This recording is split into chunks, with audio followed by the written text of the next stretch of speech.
Hi, everyone. Harry here to talk about the state of play with respect to the FDA and the drug mifepristone after dueling rulings last Friday, one by Judge Kacsmaryk in Texas and one by Judge Rice in Washington. All right, let's set this up a little bit. Everyone was watching the Kacsmaryk case.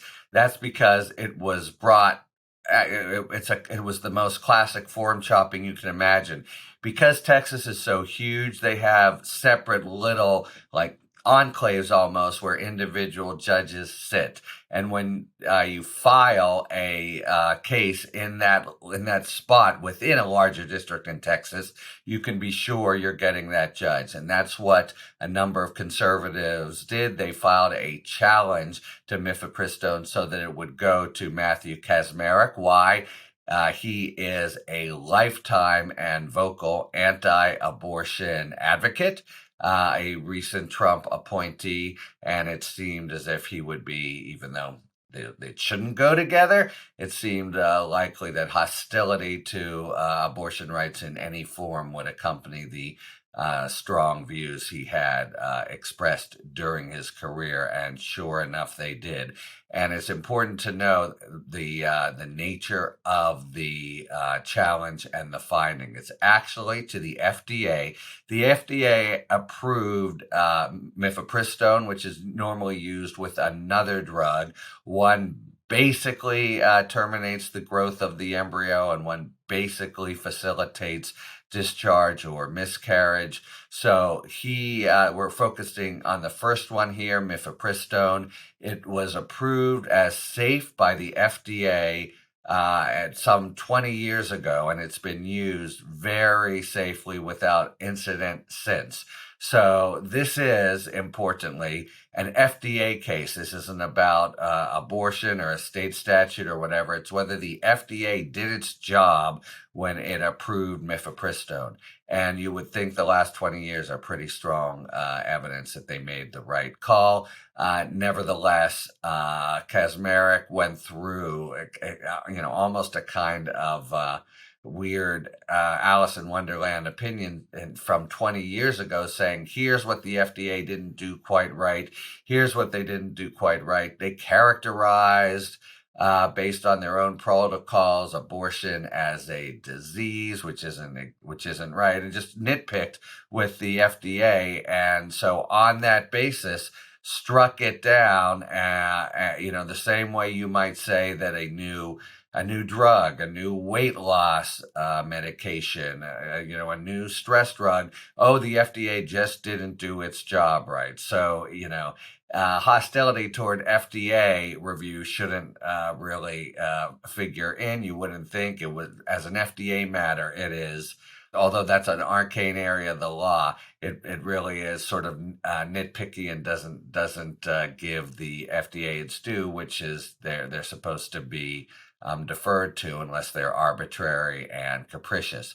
All right. Within hours, a judge, the Democrat, some pro-choice forces, seeing what's coming, filed a case in Washington State, not for picking in the same way, because there are 9 or so judges in this district, and drew one, Thomas Rice, who indeed went through the same kind of claim and said nothing was wrong here. They did do it by the book, and entered an order saying the FDA cannot be made to stand down and to withdraw its approval of mifepristone.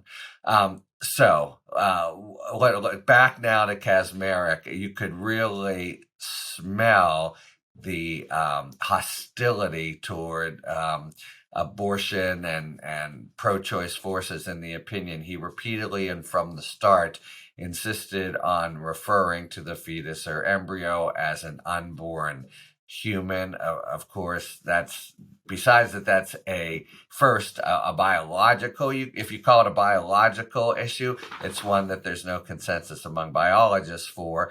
It really is a legal or policy issue, because persons, by definition under our legal system have all kinds of rights. The killing of one is a homicide. They States can't take away life, liberty, or property. They're supposed to be counted in the census. It totally seeks to resolve by like a wave of a wand, by calling them persons that, if that were actually accepted, and not no less by a federal district court judge, lowest judge in the federal court, there could be no abortion anywhere in the country because it would all be murder. So it's a deeply activist and overreaching opinion, and you could just, it wafted off the page. His justification, he drops a footnote at the very beginning, say, I'm going to call it this because many jurists do, and he proceeded to drop a footnote, not by a jurist, but by a very known to be very right-wing scholar, and that was it. And the opinion is elsewhere, just pretty crappy, and it's just not well written, and it doesn't really present its subject about administrative law and FDA with any mastery. All right, so what happens now, and what is the Biden administration supposed to do? They have an order from somebody in Texas saying you must withdraw the approval, and one from Washington saying you may not. This happens sometimes, and there's some discretion play in the joints. It's understood for the executive branch to act reasonably without derogating individual rulings. So until the Kacsmaryk opinion is overturned, at a minimum, it would be honored in his mini district among his 50 friends who live there or whatever. And same thing for Washington. But they are almost certainly going to appeal Kacsmaryk. Now, one of the reasons people chose Kacsmaryk, not simply his own anti-choice views, but those of the Court of Appeals above him. It's a very conservative court, the Fifth Circuit, and then potentially the Supreme Court. So one can see a route from him starting with him to the Supreme Court that would be, anti-choice advocates' best shot at getting this made the law of the land. But the DOJ will appeal, and in cases like this where there are dueling injunctions, it's typical that it does get to the Supreme Court, and rather quickly. So we can look to the Supreme Court to decide this issue. Now, they are less encumbered than others by previous precedent, and they themselves, at least the new majority, have shown a lot of hostility toward the administrative state.